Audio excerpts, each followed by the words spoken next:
Welcome to Stitch in Time. My name is Michael Lianos, and it's my mission to make sewing approachable to the hobbyist. Today's video we will review preparing and cutting the cloth.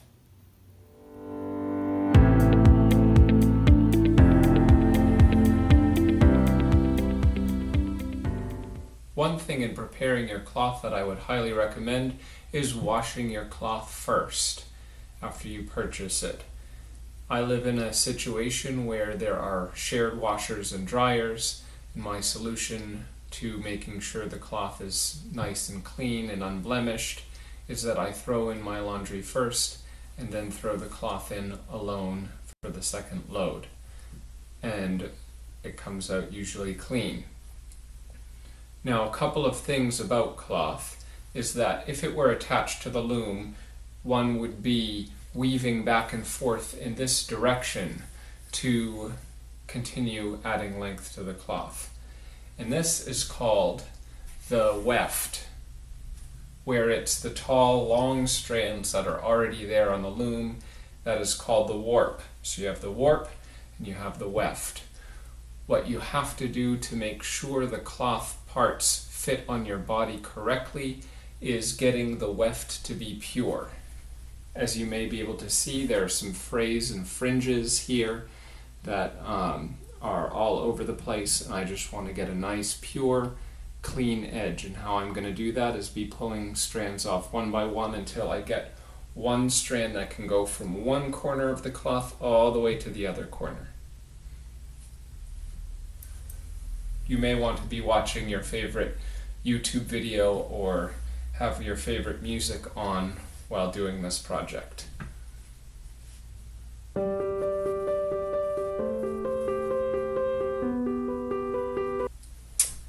I've identified the part of the cloth that's going to be the furthest out, so I will be pulling the smallest threads from here, and they will slowly get longer until I get to the other corner.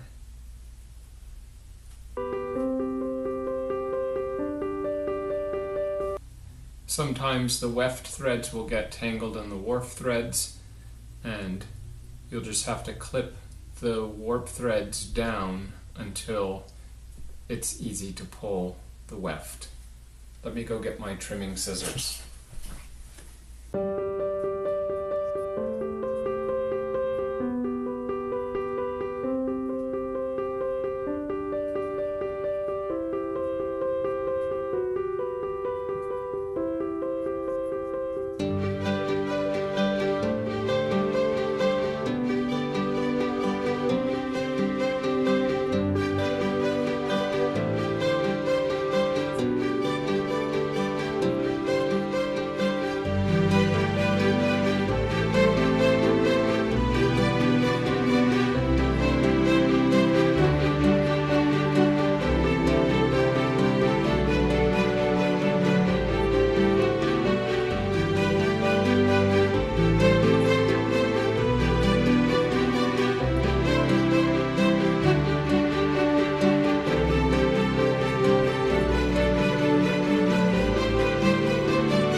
Now that we found a weft that is pure, you want to take the two corners of that pure weft and you want to fold them together.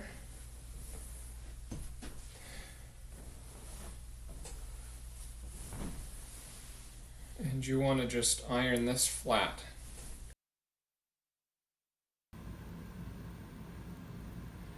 Now it's another day. I've unfolded my cloth and laid it out, and I wanted to take a moment to point out some things. As you notice, over here is the edge that I made sure was totally pure to the weft. This side of the fabric, these fibers, the warp again is these fibers. This is pure. This is how it came from the store. If you line up the pure weft and let it play out, as you can see, you would have very, very crooked clothes if you didn't do this step. Such an important step to make sure things are working correctly. So now to do the ironing off camera.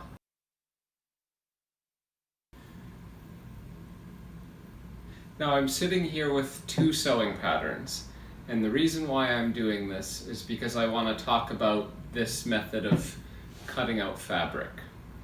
Some people take the actual pattern pieces and cut them out, which that works. This is my very, very first sewing pattern.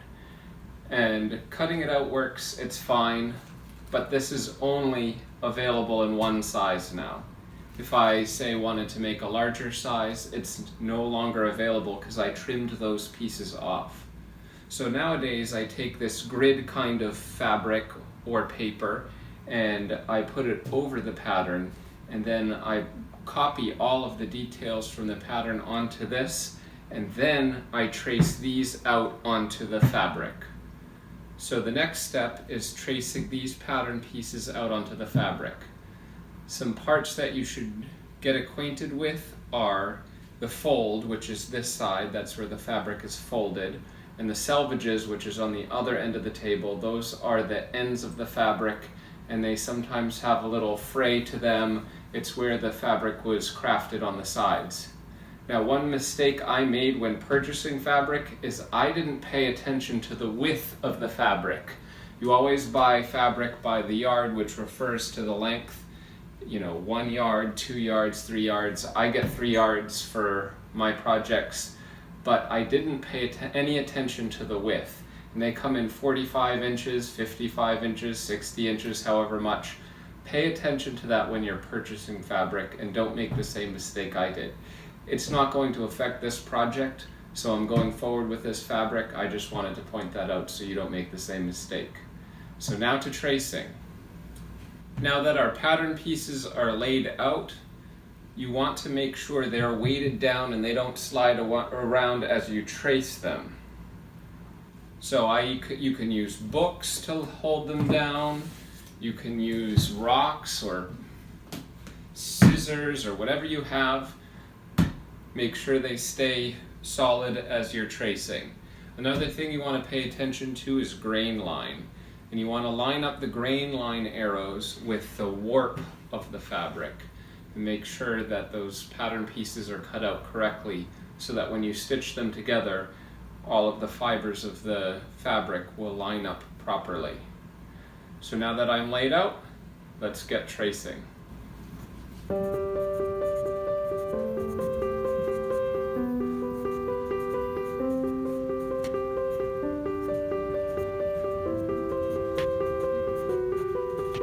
Now, after all the tracing your patterns are done, then some people actually will take thread and needle and hand stitch all along where you're supposed to cut.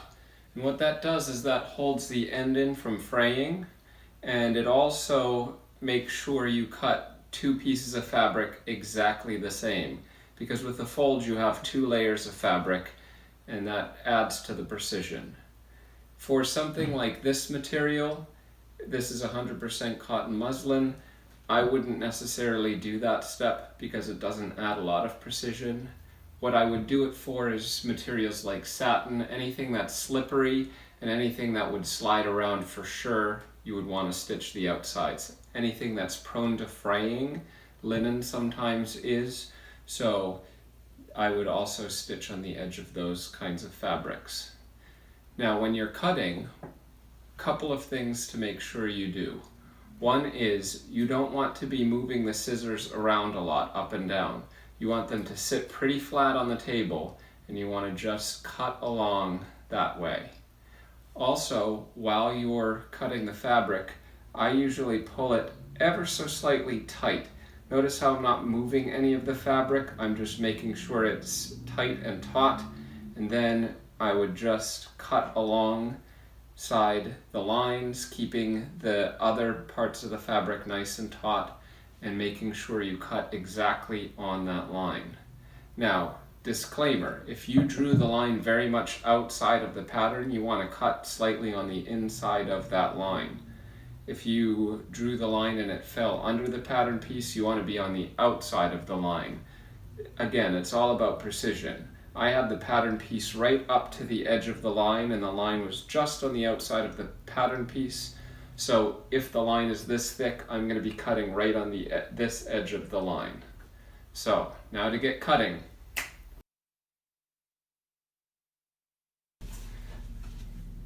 Now our pattern pieces are cut and ready to go. We have our front and back, we have our collar, and we have our sleeves. Those are the three major parts of assembly. So in that order, you'll see the next 3 videos in the series. This is Michael Lianos with Stitch in Time. I hope I inspired you to sew today. See you next time. So my camera crashed, and now I have half the pieces already traced out. So let's backtrack a little bit. I have 2 patterns here, and the reason I have 2 patterns is because I wanted to talk about how to cut out a pattern. When you get the package, it comes with this tissue paper kind of stuff with all the markings on it. It can work that you cut it out directly from there, and this is the first sewing pattern I've ever worked with, which it's nice to have that It's nice to have that memento around, so it's cool carrying that with me. But I can't do anything outside of that size that I cut it for. So that's the downfall of doing that. Once you cut up the pattern pieces, that's final. What I like to do now is I trace the pattern out from other things, and then I mark very well where I need to do little notches, where I need to do buttonholes, things like that. So I'm more of a tracer now, and that's what's laid out.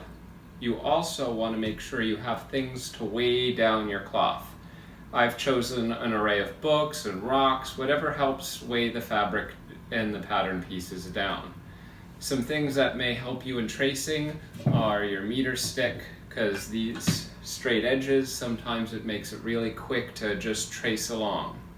One thing that you may not be used to is tracing over fabric. As you're tracing, sometimes fabric moves around a little bit. So you need to hold it flat and make sure your pencil is running smoothly along the fabric. One thing that helps that is making sure that the pencil is sharp enough to write, but not so sharp that it gets snagged in the fabric. So you want a slightly dull pencil. So back to finishing the tracing.